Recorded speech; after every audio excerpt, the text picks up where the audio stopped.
A lot of people want to know if they can come to a live filming of Ask the Meadmaker, and the answer is absolutely not. This is a closed set. I'm not even allowed in. I have to sneak in every single week for my own damn show. Hey, you kid, what are you doing here? It's Ricky!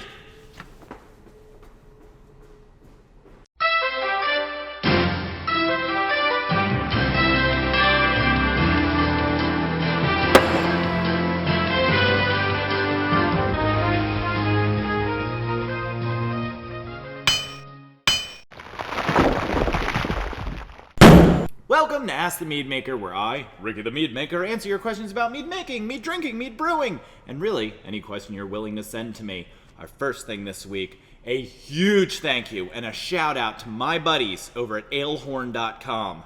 They sent me this beauty, and I was excited. And then I dug deeper in the box, and they sent me a Ricky the Meadmaker sized one. You folks rock. alehorn.com. Check them out. Our first question this week comes from 3 different people, so it seems unfair to pick a favorite. So, a bunch of people asked this week about staggered nutrients. Some people wanted to know how much, people wanted to know when, and the big overarching question, what are staggered nutrients? Basically, staggered nutrients are adding nutrient at different stages of your fermentation process while active fermentation is going on. The idea is that the yeast will get tired, and to keep it healthy, to keep a good clean fermentation, you add them in little bundles as the yeast need it. Now, in-house, we only add nutrient once on our brew day, the idea being that the yeast will gobble up everything they need during the reproduction cycle. You'll have more, healthier yeast. If you have an issue, add a yeast energizer to restart a stuck fermentation. Dear Mediacs, I owe you an apology. In last episode of Ask the Meadmaker, I had a word of the week. The word of the week was nepenthe, but I pronounced it nepenthe. I knew I was wrong at the time, but I panicked. The battery was dying on the camera, and I let it go to print anyway. Went online where the whole world can know Greek pronunciations. They're my Achilles heel. My next question comes from Verchaska, my best friend who lives in Poland, and she wanted to know what the most boring part of my job is. What is the part of being a mead maker that I hate? The answer is there are lots of little irritating cleaning projects, but there is one thing that I absolutely detest doing, and for the start of my business, it represented about 35% of my work hours. Putting stickers on things. Every case of Fenberry, Menaz, Valkyrie's Choice was hand stickered by someone at the Meadery, and more often than not, that someone was me. Before I answer this question, I have 3 things I have to tell you. Number 1, I am not a medical doctor. I am a doctor of the humors. I like to think I'm a medical doctor, but I am not. Number 2, we are not a judgmental group here, so when you hear us use terms like normal, please don't take offense. We just mean common.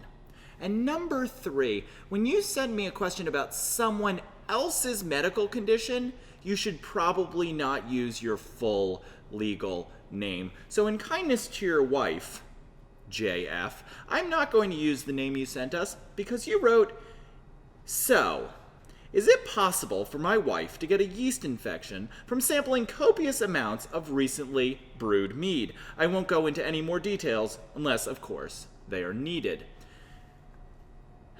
Jay's spouse, who I'm sure is a little irked or embarrassed at this exact moment.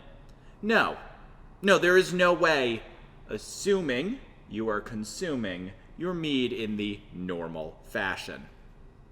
Our last question this week comes from Rob, who said, "Ricky, last time I was at the Meadery, you told me that mead doesn't krausen, and I wanted to know why." And the answer is, I kind of lied to you, Rob. Croizon is the foam on the top of a fermentation. It is made up of lots of different things, from yeast to proteins and other particulates.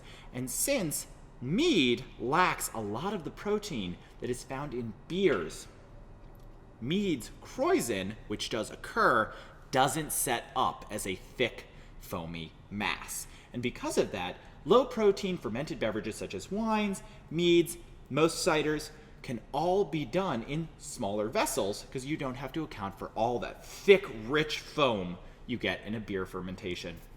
So, they do Croizon, but the Croizon head doesn't hold. This is the same reason when you pour champagne, the bubbles sink almost immediately.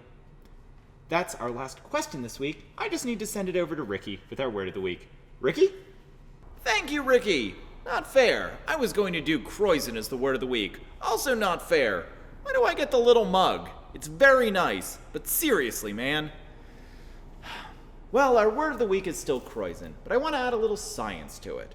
The reason that the protein in grain causes all that thick Croizon to set up is, while honey has protein, 1 cup of barley has 26 grams or so to a single gram in honey.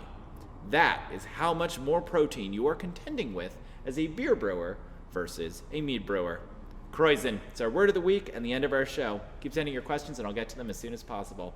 Thanks, Ale Horn. Cheers.